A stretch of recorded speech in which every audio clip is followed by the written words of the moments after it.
Shall we start with the normal injury update, and in particular interested in where Liam Delap is in terms of dates he may be penciled in to play as well as ball training?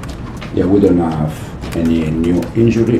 Liam took part of the session yesterday with the team for the first time, so he's not going to be available for tomorrow game, but probably for the next one. So a little bit ahead of schedule, and that feels like quite a boost for you? Well, the schedule also can change a little bit, depends how they improve or getting worse. In the first time they said me that could be available for the 25th of October. So today is 24th, 25th. So cup game next week possibly? Yeah, can be available. Yeah.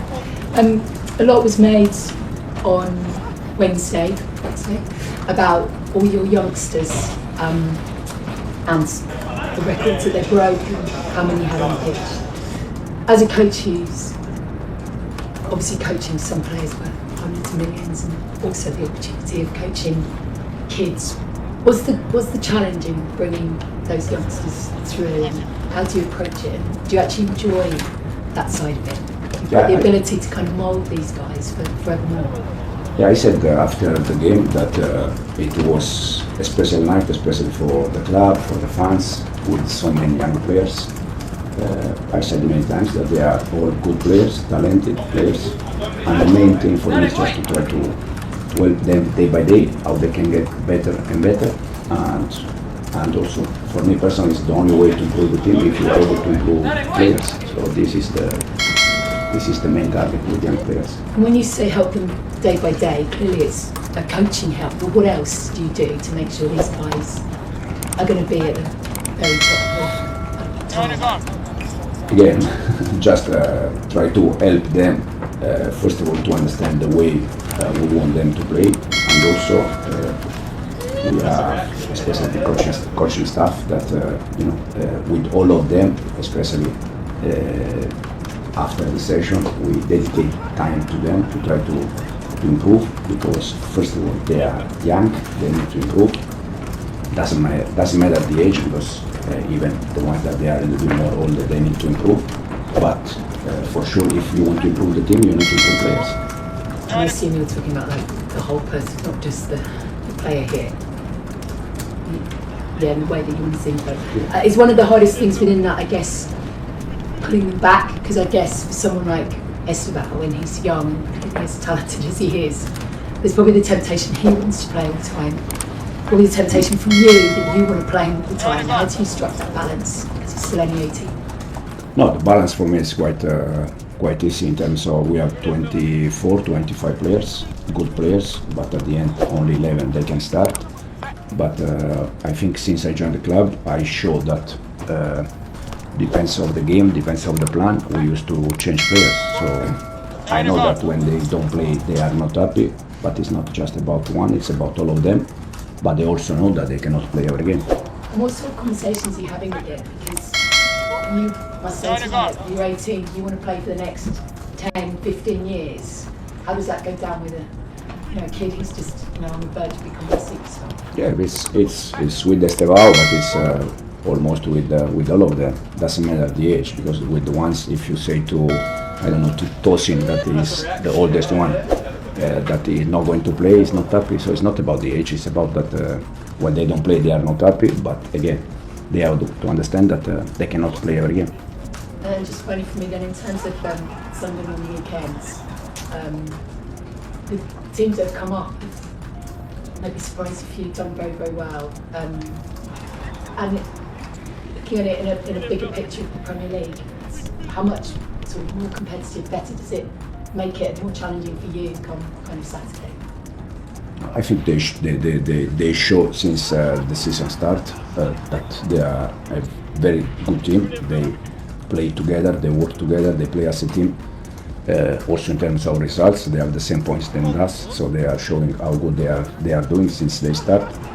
And again, it's Premier League game. I don't think there is any game that can be easy. They are all difficult games. Thanks, Gail. For Charlie? Hi Enzo, you just mentioned Sunderland. Their manager Regis Lebris has praised Chelsea. He said you guys are a good example for Sunderland because because of how dynamic you are for such a young side. I just wonder, what do you make of him as a manager and his side? Have you been pleasantly surprised at how well they've started the season? I spent one season with the Leicester in Championship, and I love Championship.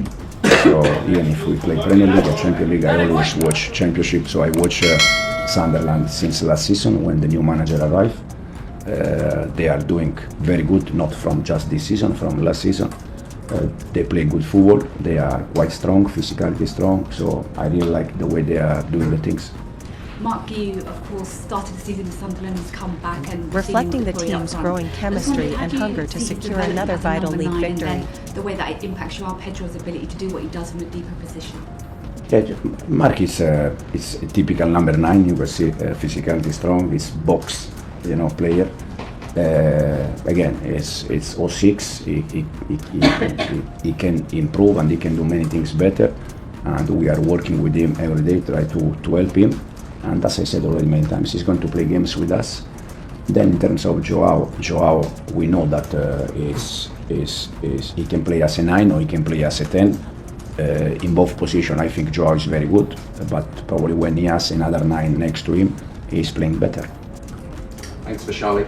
John? Just on Mark Guiu, obviously when he came back from Sunderland, he wasn't really playing. Did he come and see you and have a chat with you? Did you have to explain to him, where his position was here? Yeah, we have a chat with Mark 2 weeks ago. I told him that the way he was training I didn't like, and he needs to change. He changed and he get the chance. Easy like that. So what didn't you like about the way he was training? He was not training well. In all the way. When he wasn't giving enough commitment, or? In all the way. And why do you think that was for a young player? I don't know. That's why young sometimes they are in one way, the other way, so you need to go slowly with them. But since we chat, it's fantastic, it's working very good. And you brought him off at half-time on Wednesday, so does that suggest he might start tomorrow? And is he ready to start, do you think, a Premier League game? Absolutely, yes. Yeah. He's ready to start. And Liam Delap, you spoke about being close to returning, may come back next week. If when he does come back, is there a possibility that Mark may then go back on loan to Sunderland at some stage in January? We are in October. I don't know also because in football things can change very quick for everyone, for players, for manager, for everyone. So it's very difficult to say. And just one on Sunderland. I know in the past against sides, teams who've come up against teams like Sunderland, sometimes Chelsea have struggled at home. Does it give you what kind of a different challenge? Well, the challenge it's always the same. Try to win the game, knowing that there is another team that also they want the same. They want to win the game, and they're gonna try to create an hard situation, a difficult situation for us. Thanks, John. Simon? Enzo, getting back to Esteban, obviously we're talking about him being a young man, 18, a lot of attention on him in Brazil. There's now increasing attention on him, how he trains so well here.